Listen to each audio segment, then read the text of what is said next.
Bueno, yo estoy simplemente aquí para presentar al autor y al que realmente va a presentar el libro, que es mi compañero Antonio Pérez, y simplemente daros la bienvenida, agradeceros que estéis aquí, haceros partícipes de la Feria del Libro y que disfrutéis de todas las presentaciones que iremos haciendo a lo largo de la semana.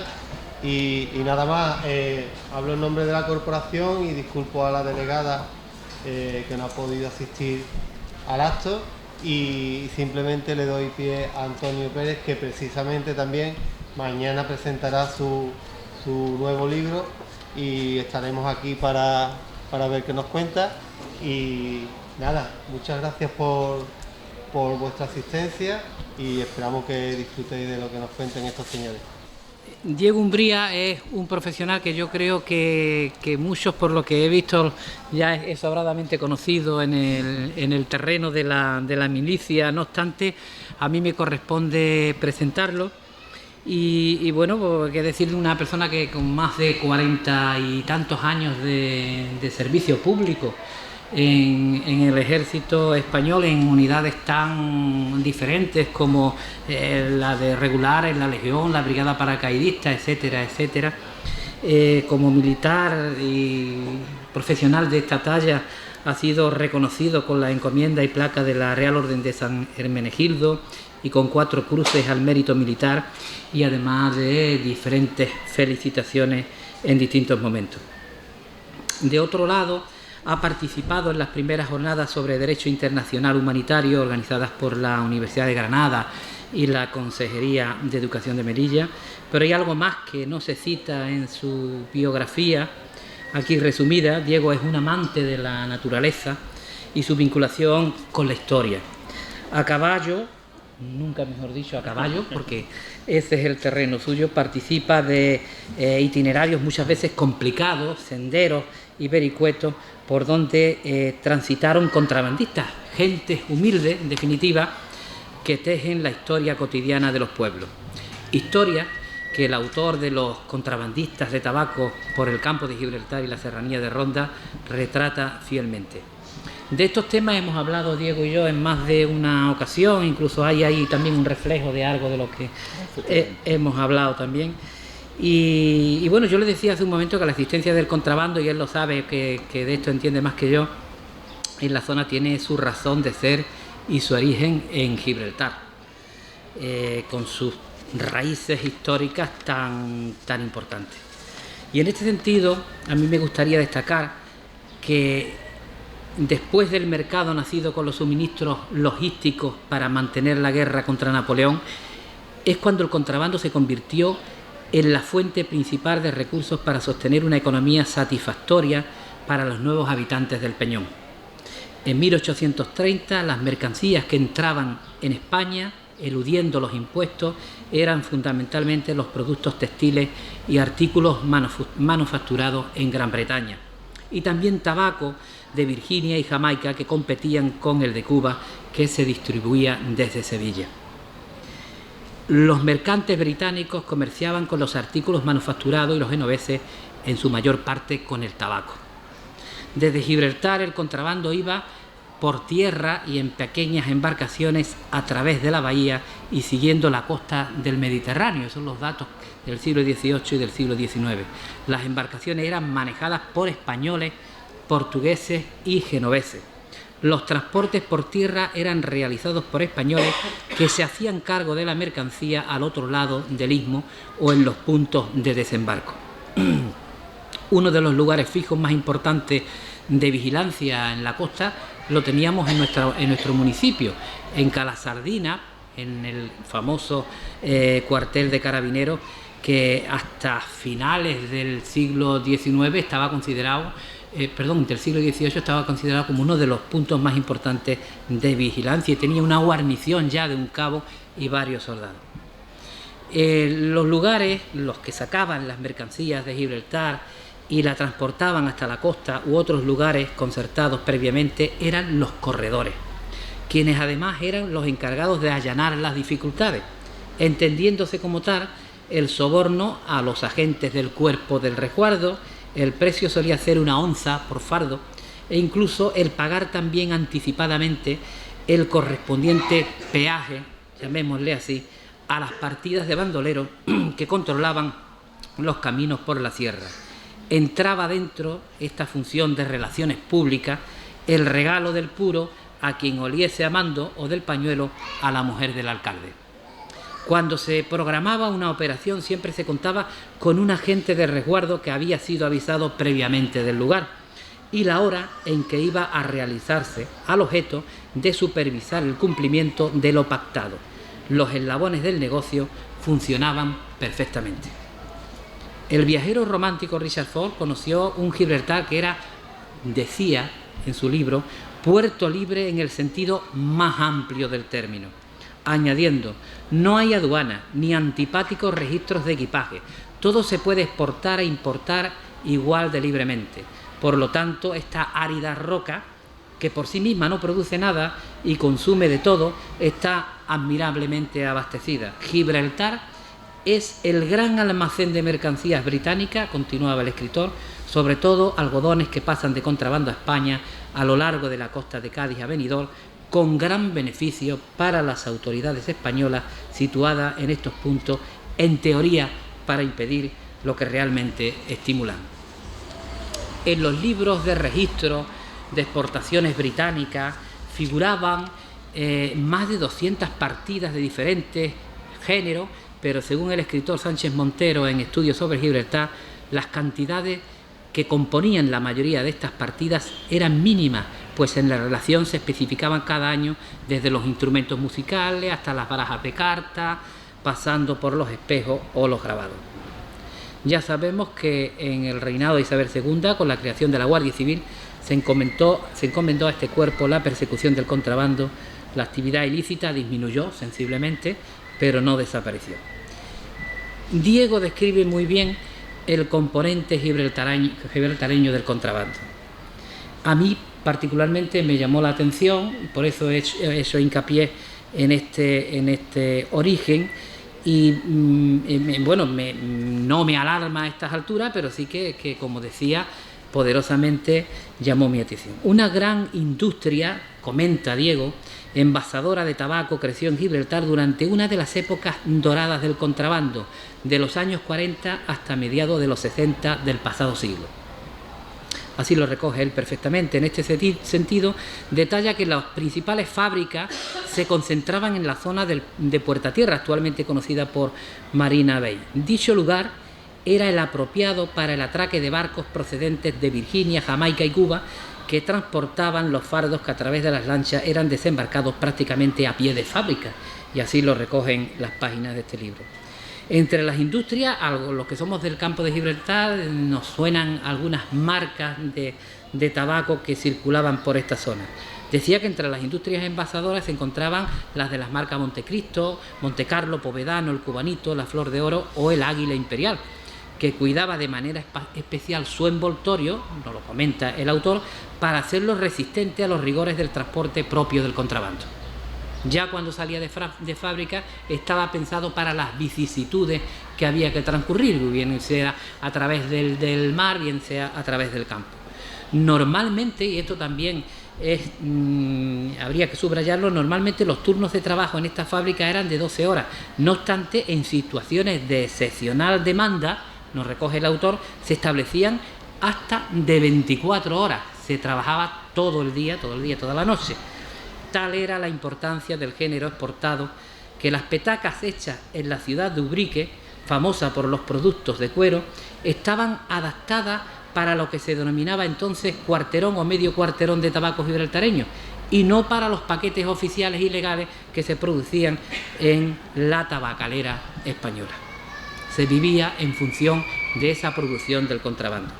Pero el libro no trata solo del punto de producción, sino del amplio mundo del contrabando en la comarca y la serranía, por supuesto, compuesto de una cadena de elementos que tan solo en la cuestión del transporte incluían los jinetes, los mochileros, pacoteros, matuteras y recoberas, y por supuesto los adiestrados perros que cruzaban los montes o nadaban desde las barcas llevando la mercancía, o aquel caballo que, cumpliendo ya su misión, muere porque había recibido un disparo de los agentes de la Guardia Civil. Umbría Quiñones da a conocer historias narradas por los propios protagonistas, en ocasiones finalizadas de manera trágica. Con todo, como señala el autor, los contrabandistas de esa época eran personas humildes, que se ganaban la vida en una situación de carencia absoluta de trabajo. Dice Diego, no eran malhechores, no eran bandoleros, no portaban armas, no robaban, no mataban, no avasallaban, no hacían mal a nadie. El tabaco estaba permitido, como en la actualidad. La única infracción que cometían era transportar tabaco que no había pagado los derechos de aduana. Yo, para finalizar, me gustaría destacar, evidentemente, todo un mundo ilegal, clandestino, propio de la época, con esa estética del contrabandista que nos ha quedado en el recuerdo y en algunos grabados. Buenas tardes a todos y gracias por vuestra presencia. Paso un poco a hablar del libro, ya con lo que él ha dicho, pues casi todo, ¿no? Pero bueno, ahora voy a contar algunas cosillas del por qué. Primero vamos a empezar el por qué escribí el libro, que es por qué di a la prensa lo que yo sabía y lo mucho que he recogido de las informaciones que me han dado, como ya Antonio apuntaba. Aquí mismo ahora hay una familia que unos días me dieron unos apuntes y ahora hablando con ellos ni se acordaban siquiera. Bueno, Antonio también me dio algunos apuntes, que lo ha captado, porque yo en el libro no doy nombres, bueno, doy nombres, pero los nombres son ficticios, ¿no? Lo de las personas, lo de los caballos, todos los topónimos y todo eso son reales, ¿no? Pero lo de las personas no quiero, porque al principio, cuando empecé a hablar de esto del tabaco, muchos se quedaban extrañados y recelosos, y sobre todo no a los contrabandistas o a los mochileros, a los matuteros, sino a los hijos e incluso a los nietos. Entonces, para que no haya... Nos estamos moviendo en un ambiente, en la escena o el teatro de operaciones, como diríamos los militares, está entre San Roque, La Línea, Gaucín y los barrios, y Ronda, perdón, que nos conocemos todos, ¿no? Entonces, pues, a lo mejor hay gente que dice, ¿por qué tiene que decir que mi abuelo fue contrabandista o mi abuela recopera, ¿no? Entonces, ahí no hay problema. El que quiera, muchos han venido ya y han venido, no, yo, joder, ¿por qué no pones el nombre y tal? Bueno, pues no sé, no lo he puesto por este motivo, se lo explico. Y mi abuela quiere hablar contigo, etcétera, etcétera. Bueno, ahora centrarme un poco en el tema. El principal motivo del libro, yo de pequeño lo tenía cuando yo salí de Gaucín, muy joven. ¿Tú de dónde eres? Yo, Diego, ¿tú de dónde eres? De Gaucín. ¿Y dónde está ese pueblo? Pues yo decía, en la serranía de Ronda, la provincia de Málaga, límite con el campo de Gibraltar. Rápidamente decía, Trajecira, La Línea, San Roque. Tierra de bandoleros, de maquis y de contrabandistas a caballo. Entonces me metían a los tres en el mismo saco, ¿no? Yo conocía a los contrabandistas del tabaco a caballo, era gente, como bien ya lo apunta Antonio, honrada, además el libro está centrado en una época muy mala de España, del 45 al 65, en la posguerra, en los años de la hambre. España cuando... Bueno, no tenían más remedio que agarrarse, por así decirlo, al tabaco, al contrabando. Hablo de tabaco, pero ya sabéis vosotros mejor que yo, café, azúcar, de todo por el todo, ¿no? Sacarina, etcétera, etcétera. Se tenían de una forma o de otra, pero para no irme de los contrabandistas. Entonces yo decía, esto eran personas honradas, ¿por qué me lo comparan con esto? Ni matan, ni roban, ni tal. Esa fue la idea fuerza para yo escribir el libro. Después ya Mercedes, mi hermana y mi amigo Juanjo, y él también, cuando he hablado con él, pues llévalo a la imprenta eso. Y ahí está la cosa. Ese es el motivo y el que yo quiero dejar eso, que los contrabandistas del tabaco a caballo, y cuando digo contrabandistas de tabaco a caballo digo a pie, los mochileros, con perros, los perreros, las matuteras y las recoveras, eran personas honradas que tenían que subsistir, que tenían que meterse en el contrabando para subsistir. No era gran pecado el ser contrabandista. Cometía, ya lo he apuntado un poco, una falta administrativa, que era no pagar derechos de aduana. Como los matuteros, el matutero el significado de matute es no pagar derecho de consumo, pero bueno, lo metíamos en el mismo saco. Y los extraperlistas, que también otra palabra, extraperlista era comercializar con producto intervenido por el Estado. Son cosas distintas, pero aquí no sabíamos, yo de pequeño no sabía, todos estaban metidos en el mismo saco, a uno le llamaban contrabandista, a otro mochilero, aunque después, ordenándolo un poco, ya de mayor me di cuenta lo que era cada uno, ¿no? Pero de cualquier manera, fuere como fuere, lo hacían por pura necesidad. Y gracias a ello, como decía la matutera, una matutera mayor de Ronda, Polola, me decía, gracias a esto mis hijos no fueron a la escuela y no tuvieron que servir a nadie y hoy están situados y lo pasaban muy mal. Bueno, eso es el motivo principal para eso, para escribir el libro. Y repito una vez más, solo justifico el contrabando en la época a que me refiero. Después, cuando he empezado con esta cosa, con esto de estas indagaciones, la gente también confundían a los contrabandistas con los narcos. Y no tiene que ver nada, que también lo aclaro, un narco, el tabaco en España, y en el mundo, este era un artículo de lujo para los hombres de hombría, 50.000 cosas era el tabaco. No sabíamos que era ni perjudicial para la salud. La droga es perjudicial, etcétera, etcétera. Los contrabandistas eran gente humilde, los de la droga es un mundo ahí que todos lo conocéis, no lo quiero tocar nada más, lo toco porque no me extiendo aquí, pero sí que no eran narcos los contrabandistas y por ende ni los mochileros ni la recovera ni otros no movían droga, movían tabaco, que no era una droga. Bien, la España del contrabando y el extraperlo, la de la posguerra, fue la que motivó al finalizar, esto también importante, al finalizar la Guerra Civil Española, en España no había nada, lo único que había era hambre, es así. Y los apoyos que teníamos le pusieron el boicot a España todos los países, excepto Alemania y Italia, que eran, bueno, habían apoyado la Guerra Civil Española, pero como al cuarto de hora de terminar la Guerra Civil Española empezó la Segunda Guerra Mundial, pues entonces no nos podían apoyar en nada, o sea, se quedaron ellos, todo era para su industria de guerra y para ponerse a la guerra. Y nos quedamos aquí con mucha hambre, y de ahí que gracias a Gibraltar, que salía todo por aquí, pues pudimos subsistir, si no mucha gente hubiese muerto de hambre, literalmente. Donde hay frontera y contrabando, indudablemente, ¿no? Pero otra cosa que quiero destacar es que se da el contrabando de tabaco a caballo y con perros, por lo que yo he leído, solo se da aquí en la zona nuestra del campo de Gibraltar, Serranía de Ronda, o sea, el que sale de Gibraltar.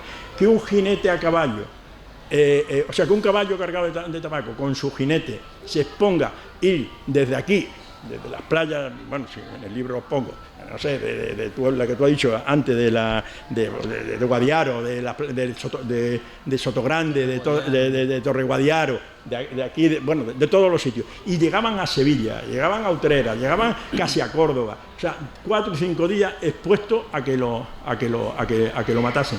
Porque era así, la Guardia Civil tenía que reprimir el contrabando. Y era su obligación, y también su obligación para subsistir. Eso pasó más adelante. Ese tipo de contrabando no se ha dado en ningún lado. Y un hombre que se monte en un caballo y estar expuesto a que lo maten. Pero además iban a la tercia. O sea, le daban el mismo valor al caballo que a la carga, que al jinete. La carga y el caballo tenían más o menos el mismo valor, que era 20.000 reales, 5.000 pesetas, lo equivalente hoy a 30 euros. Bueno, equivalente así parece barato, el poder adquisitivo era muy distinto, ¿no? O sea que, bueno, pero comparaban eso, el precio de un caballo con la vida de un hombre. Eso nos ha dado nada más que aquí, en esta zona nuestra. Bueno, también cuando hablo con jóvenes que abierto, les parece mentira, ¿no? Pero era totalmente real, ¿no? De ahí mi admiración por los caballos, y por el jinete. El jinete y el caballo aquí eran un centauro.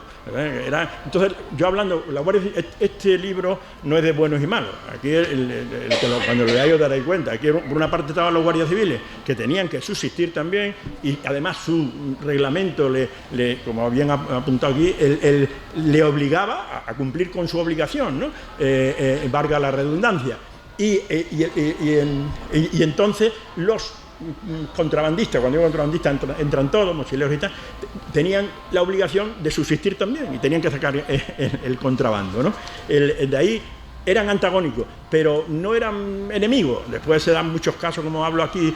Eso sí, aquí en la zona de Andalucía, yo lo viví, los guardias civiles no estaban bien vistos, la mayoría no estaban bien vistos, la mayoría del pueblo no lo... ¿Por qué? Porque de una u otra manera pertenecían a la cadena, o un familiar tenían, o se comían el café, tomaban cada una peseta de café, como decía Manolo Santana, o poco más, gracias a que los guardias la dejaban pasar un poco, etcétera, etcétera, ¿no? Entonces, si los guardias reprimían, no tomaban el café o no tomaban el azúcar, ¿no? Entonces no estaba bien visto. Pero después no había gran cosa, había una relación, no andaban los guardias por un lado, los otros por otro. De hecho, hago aquí también mención a una chica que se enamora de otro chico joven. La madre era una contrabandista fuerte de esta zona. Camuflo también de donde era, porque como era de un pueblo, yo la sitúo en la línea, no era de la línea, pero bueno, era uno de estos pueblos nuestros. Y se casó con el hijo de la contrabandista, se enamoraron y tal, de la hija del oficial de la Guardia Civil, y se enamoraron, se casaron, y nunca le pidió, eso me lo han repetido, la mujer, la madre del contrabandista, que estuvo apurada una vez por el tema del contrabando, le pidió al que era jefe de línea un favor. O sea, nada, ellos dijo, tú te las entiendes, yo no quiero, eso, pero los hijos estaban con uno y con otro. Bueno, se daba esa circunstancia también creo reflejarla en el libro. Bueno, no me voy a extender mucho con extraperlo, no quiero dejarlo ahí. La palabra extraperlo, que nos leábamos mucho, el extraperlo viene, como sabéis, de los dos mangantes, Estrar y Perlo, un suizo y un alemán, ¿no? Que montaron cuando la Segunda República en el año 34, untaron a los políticos y quisieron montar el juego estaba prohibido en España, una especie de ruleta rusa en San Sebastián y en Palma de Mallorca. Y cayó el gobierno a raíz de eso, ¿no? Y entonces de ahí venía todo lo que se hacía un poco fuera de la ley, extraperlista, extraperlo y tal. Eso no lo sé. Yo, bueno, hasta de poco no lo sé. Bueno, me enteré hace años, pero bueno, no tanto tampoco. Pero, ¿por qué hago eso? En Gaucín, que es donde me refiero, a los niños, ser hijo de contrabandista a caballo era como un honor. Mi padre, contrabandista a caballo, hay un tío valiente, porque así lo teníamos los niños, a los contrabandistas a caballo. Tío valiente, un buen caballo. Tener entonces un buen caballo era como tener hoy el mejor coche, ¿no? O sea, y lo tenían los contrabandistas, porque tenía... El ser mochilero, los niños lo veíamos a los mochileros como, bueno, gente fuerte, que eran así, que pasaban los ríos, el Guadiaro, el Jojarganta y el Genal, y todas las gargantas que hay, que son caudalosas. No, gente bragá, pero no lo veíamos en una categoría segunda. Y los recoveros, matuteras y tal, bueno, pues eso lo veíamos pues, de otra manera, ¿no? Pero también lo admirábamos. Y voy por lo de extraperlista, porque había un niño en Gaucín y sabíamos que llamarle extraperlista se enfadaba, era muy malo, el niño era malillo, le pegaba como fuera, lo calentaba a los otros críos, y si no podía lo apedreaba, pero apedreado en la cabeza o donde le cogiera. Ya de mayor le digo Tintín, cuando te decíamos, yo me parece que la llamé pocas veces, Tintín, pero alguna vez se la llamaría, claro. Tintín, cuando te llamábamos extraperlista, ¿por qué te enfadaba tanto? Y joder, la liaba, que no me vea. Y decía, no sé por qué, hombre, por algo será. Y ya me dice, era como si me clavaran puñales, ¿no? Pero puede tener su lógica, ¿no? Puede tener su lógica. ¿Por qué? Porque el extraperlista, una parte era el que tenía una finca, que vendía el trigo, vendía tal, y bueno, pues estaba más o menos fuera de la ley, ¿no? Comercializar productos confiscados por el Estado. Pero es que también los que racionaban, las cartillas de racionamiento tenían... se suministraban de lo que había confiscado el Estado, ¿no? Pero los mismos eso vendían a los extraperlistas, o sea que hacían ahí una trampa gorda y de ahí que no estaban bien vistos los extraperlistas, por lo menos en Gaucín, ¿no? Que es lo que me refiero un poco más. Bueno, viene toda la cadena de esto. El mochilero, bueno, ya lo he dicho, el mochilero es el más sufrido del entramado, de contrabandistas. Con sus pesadas cargas durante las noches hacían marcha de 30 o 40 kilómetros, o sea que, y mucho, bueno, había mucho farol, porque era lo podían decir. Decía que cargaban hasta 4 arrobas de tabaco. 4 arrobas de tabaco es mucho peso, pero lo había, y los humos, o sea, probablemente lo normal era que cargaran 60 libras, ¿no? O sea, 2 arrobas y pico de tabaco. Y me decía el viejo mochilero, con 60 libras con 60 libras de tabaco, no hay un guardia que me coja. Y era verdad, corría. Y nosotros, militarmente, yo estando en regular, que todavía había mochileros, cuando para coger, por ejemplo, la patrulla de orientación, Pentalón y tal, muchas veces venían chicos de aquí de la zona, y ¿tú qué haces mochilero? Venían así, yo soy mochilero, vente para acá conmigo. Y claro, eso eran liebres corriendo, eran máquinas. Entonces, yo que le quitan 60 libras de lo alto y empieza a correr nada más con el CERME, pues no me veas. Ganaban todas las pruebas. Bueno, eso es una anécdota. El matutero y la matutera debían de eludir a los guardias, o sea, no iban tan cargados como los mochileros, se valían de 1000 trucos para pasar, unos más y otros menos. Me contaba ayer una señora, antes de ayer, en los barrios, tierra de contrabandistas, me dijo la señora, porque le preguntó Mercedes, estaba en una conversación, y bueno, una señora que está bien situada, en fin, en los barrios. Y los perros y tal, lo del libro, no sé, salió del libro, porque me había presentado en los barrios, dice Mercedes, ¿tú no tenías miedo de los perros y de los caballos? Y dice, ¿no? Y de los mochileros, que eran gente que iban, bueno, pues eso, la ropa muchas veces mojada y tal. Dice, no, mi padre era contrabandista. Pero se lo dijo orgullosa de, hombre, me alegro. Y esa misma señora me dijo una cosa que yo no sabía. Dice, ¿por qué llevaban? Bueno, no era así, pero las recoveras, las que entraban en Gibraltar, el moño ese que llevaban las mujeres casi siempre aquí, ahí se metían un paquete de mantequilla del Flandes, ¿no? Que decíamos nosotros mantequilla Flandes, se lo envolvían ahí. Y ya también, si leí el libro, veía que muchas veces y otras cosas se la guardaban pues donde podían, ¿no? Y era así, ¿no? Yo he visto está el famoso corto de Ronda, yo de pequeño vi cómo se metían con una talega entre las piernas y andaban las mujeres como si nada. Bueno, es una anécdota, también hago referencia a ello, de este tipo. Y la fábrica de tabaco de Picadura de Gibraltar, bueno, pues ya apuntado, la fábrica salía tabaco pues a montones, porque suministrábamos a toda Andalucía, casi toda Andalucía, de aquí a Huelva, no sé si Almería llegaba, pero se aproximaba, Córdoba, subía, y también a través del express que cargaban en Ronda, porque Ronda era centro logístico, y los trenes de mercancía llegaban a Madrid, a la Cava Baja, era una zona Cava Baja, ¿no? Ojo, como decían, ojo a lo que se mueve por la Cava Baja y tal, y se movía el tabaco de Gibraltar, o sea, tú fíjate a dónde llegaba. Y el tren rápido, que era el rápido, lo pongo aquí entre comillas, porque el trataba que todos hemos viajado con él de aquí a Madrid, que salíamos a las 8 de la noche y llegábamos a las 12 a Madrid, ¿no? Bueno, pues ese tren aquí no lo cogía porque la guardia revisaba un poco, pero en Ronda trabajaba, porque el tren famoso era el corto, y en el corto eso tiene una historia tremenda. Si hablara el corto no me veas. El corto era el tren que hacía recorrido a Algeciras a Ronda y viceversa, ¿no? Bajaba de Ronda hacia Algeciras por la mañana y volvía por la noche. Y ahí las matuteras, los recoveras, no me puedo olvidar al hombre del brazo de acero.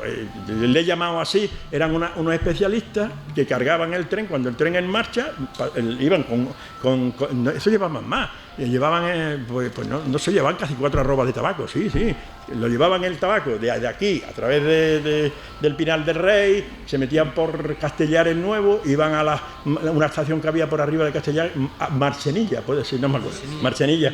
Y ahí, como claro, los de la Renfe estaban compinchados con los contrabandistas. Bueno, la red era grande, si puede, y entonces yo creo que frenaban al tren, o sea, le echaban a la máquina menos carbón o le daban. Y entonces ellos se ponían y lo cargaban. Un tío cogía de esto y lo iban cargando en el tren, ¿no? Y después ahí trapicheaban, como fuera. Son historias. Bueno, vamos bien todavía. Si no, voy a aburrir un poco. quiero hablar de la Guardia Civil también, porque la Guardia Civil, repito, lo tuvo muy mal, también, porque no tenían medios en aquella época, y su misión era la que tenían, y la noche para ellos no era como la de los mochileros, pues no iban carga, ni como la de los contrabandistas, porque los tiros los contrabandistas no se los pegaban, pero estaban allí noche de agua, de barro y de mala... no podían fumar, no podían, para que los contrabandistas no lo viesen, ¿no? Y mala ropa, mal calzado y mal de todo. Y tengo una anécdota de un guardia civil que me contó hace años, un guardia civil que había hecho la guerra de África, bueno, tal, y me contó eso, que una vez, por no extenderme en el libro, está, que la mujer le planteó el guardia civil a la mujer irse de la Guardia Civil, porque en una refriega la Guardia Civil con los contrabandistas habían muerto 3 caballos y una persona, y eso de la persona, los 3 caballos traían sin cuidado, pero la persona sí, y le planteó, pasó muy mala época, hoy diríamos que le daría una depresión al hombre, por lo que me contaba la mujer, y entonces le planteó de irse a la Guardia Civil. La mujer le dijo, mira, tú tienes también 4 hijos y tú no sabes hacer nada, ni conoces el campo, ni tienes oficio, ni nada. Si te sales de la Guardia Civil, te tienes que meter en el tabaco, ya verás lo que te espera. Pero su conciencia la tenía el hombre bastante fastidiada, ¿no? Y entonces, ya de mayor, ahí cuando me contaba, la mujer me contó esto por una parte, y este hombre había intervenido en la Guerra Civil Española, en los 2 bandos, lo leeréis, y también en el maquis, que el último maquis, o de los últimos cuadrillas, brigada, llamaban brigada, pero al final quedaban 4 gatos, la formación militar, que entre comillas, que ellos querían llamar brigada y tal, murieron aquí en el Torro Las Corchas, entre Gaucín y Benarrabá, en el límite, que es Argatocín. Bueno, hay un triángulo, y este hombre intervino ahí en la lucha contra el maquis, que le llaman la contrapartida. La contrapartida eran unos guardias que se vestían de pastores, en fin, que camuflaban. Y le pregunté yo, y la mujer cuando me contaba esto, digo, bueno, ¿cómo tú, que estuviste en la guerra civil los 2 bandos, porque estaba en uno, el padre lo tenían preso, y él se pasó al otro lado? Has pegado tiro por los 2 bandos, has luchado con el maquis, y ahora, no sé, con los contrabandistas, cuando muere el contrabandista, ¿por qué no le dije muere, con los contrabandistas, ¿por qué te sentías un poco cohibido y pensativo? Yo ahora no le dije lo que era. Y me explicó muy claro, dice, no, porque en el ejército, o sea, en la guerra española, teníamos armas los dos, en los 2 bandos, y los maquis tenían armas, pero los contrabandistas no llevaban armas, las armas las llevábamos nosotros. Una buena lección también de Guardia Civil. Bueno, si me pongo con la raza de caballo, eso es muy importante, los caballos es mi hobby, ¿no? De pequeño, y aquí se han dado los mejores caballos de España, o sea, y yo casi diría del mundo, ¿no? Por el cruce de sangre que tenían. Aquí no hay que olvidar que el primer campo de polo que hubo en España estaba aquí en Gibraltar, y después pasó bueno, y vinieron caballos del polo. Los caballos de polo eran buenos caballos. Después vinieron también de Inglaterra la caza del zorro, que venían aquí con los famosos larios. Los larios tenían en toda la zona esta, trajeron y un hipódromo, tenían un hipódromo, y entonces vinieron caballos pura sangre ingleses. Esos caballos y esas yeguas, en estos deportes no hay diferencia caballo-yegua, ahí no tienen problema, es lo que estamos buscando nosotros últimamente. Entonces quedaban muy buenos sementales una vez que las yeguas o tenían una lesión, o por edad, o por otras circunstancias, y los caballos lo mismo, y se mezclaron con los de aquí de la zona, que junto con la campaña que hacía la reproducción equina, que aquí llamábamos la de los militares, entonces se crearon unos caballos que no se daban nada más que en esta raza, y eso eran los caballos del tabaco, caballos que cargaban 8 arrobas y corrían, hacían jornadas hasta de 50 kilómetros. Bien, entonces es otra. Bueno, y ya de los perros no tengo que hablar algo. Lo que más trabajo me ha costado y más bueno, diría, me siento de haber conseguido algo del tema, es de los perros. Porque del otro tema que he hablado, más o menos sabía casi todo el mundo algo. De los perros ya quedaba muy poca gente que lo supiera.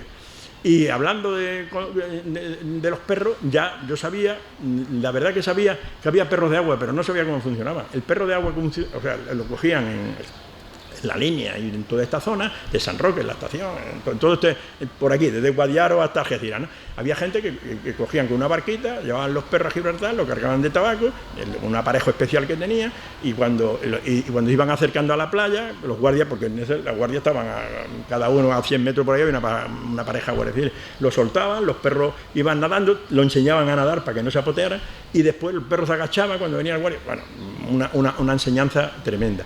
Después estaban los perros de trailla, que era como los galgos, si habéis visto la casa de galgos, cuando el guardia civil, el galguero le soltaba, si no eso iban amarrados, pero cuando no lo soltaba y venían a su cuadra, que estaban por aquí cerca. Muy importante, los mejores perros, la mayoría estaban en la estación de San Roque. O sea que y después estaban los de grandes recorridos, que llegaban los perros desde aquí a Jerez, o sea y toda la zona, y desde aquí a Ronda. O sea que normalmente estos perros seguían los caminos de los contrabandistas. Estos perros, hablando y eso, creo que me he formado un buen concepto cuando tengo una buena información que podéis verla en el libro. No he despejado una incógnita, que es, los perros no los cogía nadie, no se paraban con nadie, no comían, si les echaban comida. Eso lo tienen todos los perros que son tan amantes, la escuela de perros, de la escuela de enseñanza para perros, lo consiguen. Pero yo creo que no han conseguido, inclusive para quitarle la carga recurrieron gente con perras en celo, que los perros, como la mayoría de los animales, incluso racionales, perdemos la cabeza rápidamente en ciertos momentos, ¿no? Pues los perros no la perdían los perros. Y entonces, hablando, no, estaban castrados.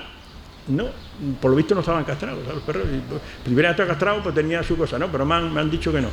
Una señora mayor me dice, no, es que le daban bebitrajo, y el bebitrajo parece que era algo de la amapola y no sé qué, con unas raíces, pero bueno, no es muy creíble con lo cual. Pero lo que sí es verdad, que los perros eran machos, y la mayoría, había también hembras, pero la mayoría eran machos y seguían su camino y no se detenían. Otra curiosidad. Y después también toco un poco lo de los escritores románticos. Yo ya he participado en las primeras rutas románticas que partimos de aquí, desde la línea Gibraltar. ¿Por qué? También lo mismo, porque los románticos iban con los arrieros, y los arrieros iban por la ruta que llevan los arrieros hoy día, la mayoría la hacían los contrabandistas. Entonces ahí estaba liado el caballo y el riejo, ¿no? Y también porque los románticos convirtieron al arriero en contrabandista y al contrabandista en bandolero. Efectivamente, algunos bandoleros puede que también manejarían contrabando, allende los tiempos. Esto me estoy refiriendo al siglo XIX, ¿no? Pero ahí, cuando los románticos, que se conoció toda esta zona gracias a ellos, pero yo les culpo un poco de esa que dice lo que hablábamos antes, contrabandista a caballo, bandolero. O sea, ellos fueron un poco culpables, ¿no? Y no era así, porque está demostrado y escrito por ellos mismos, por otros, que le tenían que pagar los contrabandistas a los bandoleros el peaje para poder moverse. Como, bueno, pagaba hasta el correo, que aquí había una central de correo grande para una zona, o sea, pagaba todo. Pero bueno, eso es así. Y otra cosa que es para mí importante, ¿no? La famosa novela Carmen, la novela corta Carmen, escrita por Próspero Mérimée, el gran romántico, que también lió un poco la madeja en este sentido, transitó mucho por esta zona, por el campo de Gibraltar, y por la serranía de Ronda y por Gaucín. Las escenas principales de la novela corta tan importante la centran en esta zona, y ya me voy a Gaucín, no hemos sabido explotarla, y ni aquí, ni en la línea, ni en Ronda. Entonces se debía, porque cualquiera que tenga mi trotar por mi nomadeo, por ahí por la geografía nacional y parte del extranjero, cualquier cosa que tengan, joder, le dan propaganda, le dicen, aquí nosotros no, es una crítica constructiva, no una crítica destructiva, porque me duele por Gaucín, más que nada. Los románticos sabéis que le llaman a Gaucín el balcón, el balcón de África, exactamente. Por eso hago aquí a Mérimée. Bueno, después podíamos hablarlo pasaron montones, que enumero ahí algunos de ellos, que cuentan anécdotas, la teníamos que tener en cuenta.